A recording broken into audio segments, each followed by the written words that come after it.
Hey, I don't know about you, but I know that I need more than just a one income to make sure that my household is running financially smooth. So if you keep watching, I'm going to tell you all nine of my streams of income. And then also, I'm going to tell you the one stream of income that I'm looking to try to get started. So keep watching.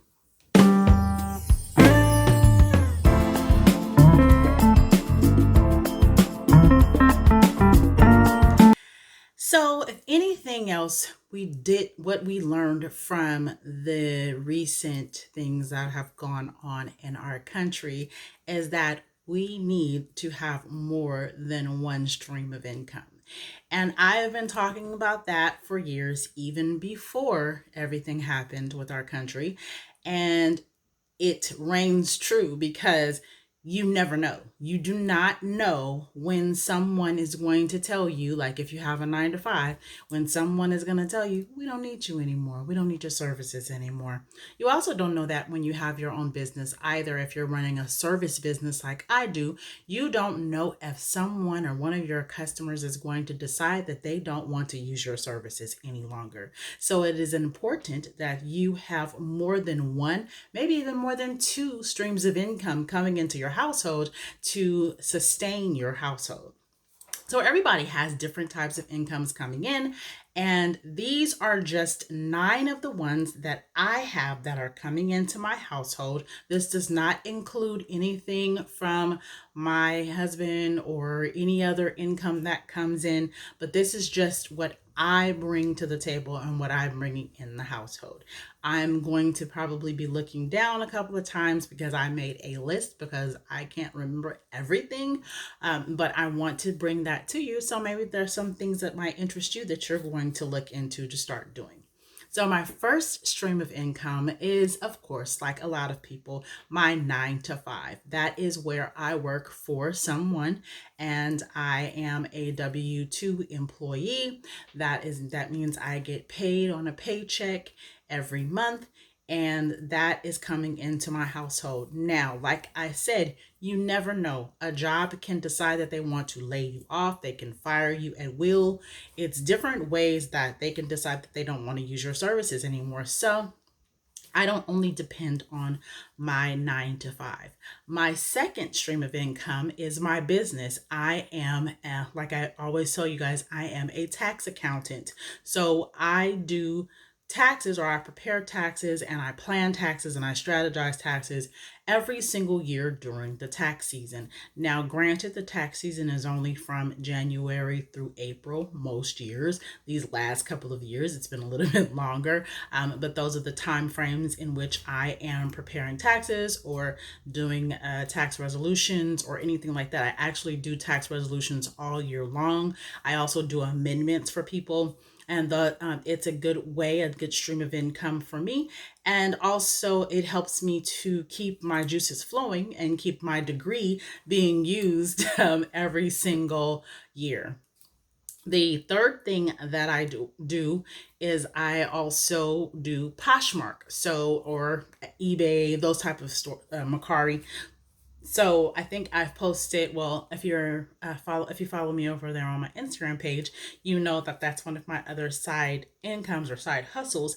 I do sell items on Poshmark. Now, I did this a lot a couple of years back when I was just trying to fill it out, and lately I have slowed down on it because it takes a lot of time to make sure that you're taking pictures of inventory, to make sure that you're keeping the descriptions and everything up to date. You have to answer questions and make sure that you have your postage and your boxes and all the things that go along with it. But Poshmark and selling items rather on those platforms is a really good way to make some extra money, especially if you have, maybe you've lost weight, gained weight, have clothes that you don't want any longer. It is a great platform, especially when you have children that grow out of their clothes and maybe they've only worn their items once or twice. I know my son, he has multiple pairs of shoes, and he's maybe worn them twice and then his feet grow. So now what do I do with them? Well, a lot of people will give them away, yes, but if they're almost like new, I usually will clean them up, make sure that everything is sanitized, and then I put them up on the Poshmark app to be sold. The the fourth thing that I have is I sell digital products. And these digital products relate to things that have to relate with finances. So I sell budgeting worksheets and things of that nature. I sell a tax accounting or a tax book that I just put up. I sell a credit book that I have where people can do their own credit repair. I also have different spreadsheets and worksheets and things of that nature just to manage your finances a little bit better. I have an investing book. I also have a retirement booklet to teach you how to retire smoothly. And these digital products have helped me a lot. I put them up on a couple of platforms. So I not only use my own website to sell them, I also sell them on Etsy, and then I sell them on PayHip, and I also sell through Gumroad. So I have multiple platforms that I sell through because I want to touch everyone to make sure that everyone's able to buy them. I'm thinking about putting some things on Amazon, and then I know that I want to look into using Kajabi in a certain type of way, but I haven't really dug deep into that just yet. But those are ways and places where you can definitely sell your digital products, make something like through Canva or something, and then put it up for sale on one of those platforms. Okay, so then the next thing that I do is called user testing. So I've put that up in my side hustles video where I talk about user testing. User testing is a very friendly platform where they're asking questions about different websites, or you're doing tests, or you're answering questions about things that you've already used or that you know about.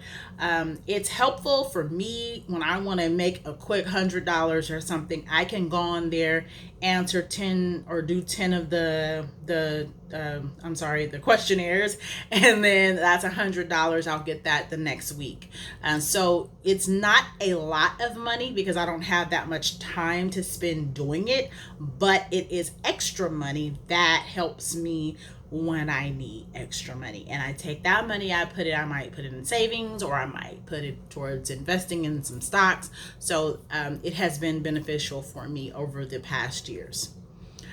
And by the way, guys, I will definitely put a link to all these things in my description box. If there's a link to have, I will put a link to them in the description box so you know, okay, I can do this, I can go here, and I can go there. The next thing is I am an affiliate for Self. So I do talk about Self Credit Builder in a couple of my videos, and it has been beneficial for me to not only increase my credit score, but it has also increased money in my pockets. Now, granted, I only get about $10 per person that I refer to them, but it is an addition to my income, so it has helped me out tremendously. Now, the next thing that I do is I have a blog. So you guys know that I have a website, but I also have a blog on that website. On www.thefinancialspotlight.com, and I have a blog on there, and in the blog, or on the blog rather, I do Google AdSense. So with Google AdSense, they put ads on my page that I allow. I do not like them all over the page, like some people have them all over their margins and everything. I don't like that. So I have them placed specifically like at the top and maybe at the bottom. But I make money from that. And that is a good amount of money that comes in to me if you visit my site and you decide to click on any of those ads. And the next thing that I do is I put in for settlements. So I've talked about this before too. So there's a website that I use that I sometimes put in a settlement application, and I might get a check in the mail for $500. A couple of times I've gotten it for 200, 100, and sometimes they're only like $15 to $20 too. But either way, every little bit helps me, and so I like all types of money coming in at all times from everywhere. It's helpful for me. I love it. It makes me feel happy when I get a check in the mail. So that's something that you might want to look into. And then the ninth way that I make money is through YouTube, the platform here. So I not only sell my products and advertise everything through here through the YouTube, so I make money that way. But I also get a little bit of money from the ads that they might run on my channel. So I just hit a little bit over 1,000 subscribers, yay! And so I'm able to make a little bit of money per month coming from Adsense, but it's not a substantial amount for me to retire on, but it's more than zero. That's what I always say. It's not a lot, but it's better than zero. And then the thing that I want to start doing or want to add to my income is I would love to start putting together online courses. Now, I've been doing all the research, all the training, all the reading up, all the research, all the internet Googling and everything else to find out exactly how I want to approach it, what platform I want to use, what I want to talk about, and everything. So it takes a lot of work and a lot of time to put it together, but I am very, very focused on making sure that I'm bringing at least 2 to 3 different courses that people can purchase online that are going to help them with their financial literacy. So I hope that I have inspired you to want to add a couple of more things to your streams of income. These were my 9 streams of income, and I'm hoping to add one more, so I'll have 10. Let me know in the comment section, what are your multiple streams of income, or how many streams of income do you have?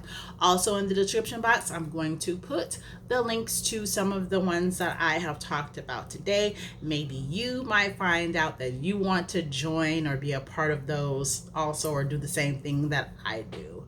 Thanks for joining me here at the Financial Spotlight. I look forward to reading your comments. Bye.